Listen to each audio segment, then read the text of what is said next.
did the members receive a copy of my comments? I delivered them to the city last Thursday, and asked that they be put in your packet, so I'll try to be brief. I congratulate the city and Freeze and Nichols on a very comprehensive and beneficial plan. I've always supported and urged similar actions. After a cursory review, I offer the following. And this is just a question that we can address now. Can the city extend the overlay zoning district into the ETJ at this time?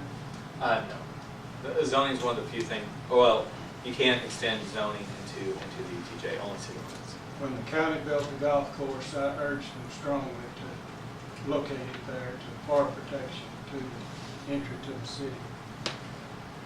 Due to the elevations and access limitations between Parkview Drive and Highway 144 intersection on US Highway 67, I request that this portion and other similar properties be exempted from this adoption until a set of appropriate guidelines are presented. And I only have one plat of my development. But the lots are already platted and approved, the streets are cut, entries constructed, and no additional access will be permitted by TxDOT. These conditions require that side or back of the building face the highway. I respectfully request that a proposal for these and other similar locations, of which there are several, be prepared and presented before inclusion in this plan. Sidewalks, building front. You mentioned a spot where the land might be lower and the highway higher. The property I'm speaking of, the highway is lower and the property is about 20 feet higher.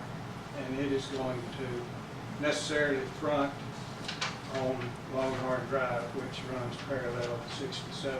But there are other locations. Well, there's one directly across the highway from me, and several on the other side of the town that I think need to be addressed. Any questions or comments? I have one question. So if I understand you correctly, you're saying that the requirement of having three sides with these restricted materials, you in some cases want to see all four sides because in your case the back might be facing the visible street? Well, if the back of the building is fronting to the highway, sidewalks, the typical front, the landscaping, and I'm not recommending anything. What I'm saying is the P&Z and Freeze and Nichols need to address it. Because we've turned down businesses that we didn't think would fit in our location because they were not the type we wanted. But we do think that the plan should make allowance for that type of property, which necessarily will have either the back or the side of the building on the highway side. Now, as far as the materials, I've been a stickler on materials from the beginning, but we need to address what the side or back of the building would look like facing the highway. That's a good point. Thank you. Thank you. Anybody else?